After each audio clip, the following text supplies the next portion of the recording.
बिस्मिल्लाहिर्रहमानिर्रहीम। सामने जिस आदमी की आप तस्वीर देख रहे हैं इसका नाम मोहम्मद आमिर अल-क़ज़ाफ़ी है और ये लीबिया का रहने वाला है।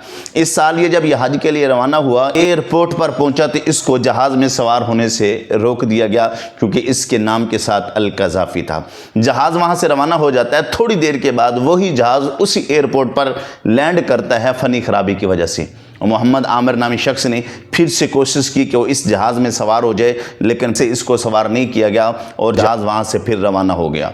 थोड़ी देर के बाद फ़नी ख़राबी की वजह से फिर वही जहाज़ उसी एयरपोर्ट पर लैंड करता है। मोहम्मद आमिर नामी शख्स ने फिर से कोशिश की कि वो इस जहाज़ में सवार हो सके, लेकिन इसको फिर से सवार ना होने दिया। जहाज़ वहाँ से रवाना हो जाता है। चंद लम्हे गुजरते हैं, फिर दोबारा वही जहाज़ उसी एयरपोर्ट पर लैंड करता है और मोहम्मद आमिर नामी शख्स ने फिर से कोशिश की को इस जहाज़ के अंदर सवार हो जाए। आखिरकार उस जहाज़ का पायलट बोल उठा, कहने लगा कि जब तक इस आदमी को तुम जहाज़ में सवार नहीं करोगे तो हम किसी सूरत यहाँ से जा सकते नहीं। फिर उसको सवार किया गया और यहाँ तक कि जहाज़ सऊदी अरब के एयरपोर्ट पर जा पहुँचा। याद रखें, बाज़ औक़ात ऐसे लोग भी होते हैं जो दुनिया के अंदर गैर मारूफ़ होते हैं, अल्लाह के यहाँ कितने महबूब और मारूफ़ हैं ये खुदा की ज़ात ही जानती है। अल्लाह हम सब को हज बैतुल्लाह की सआदत नसीब फरमाए।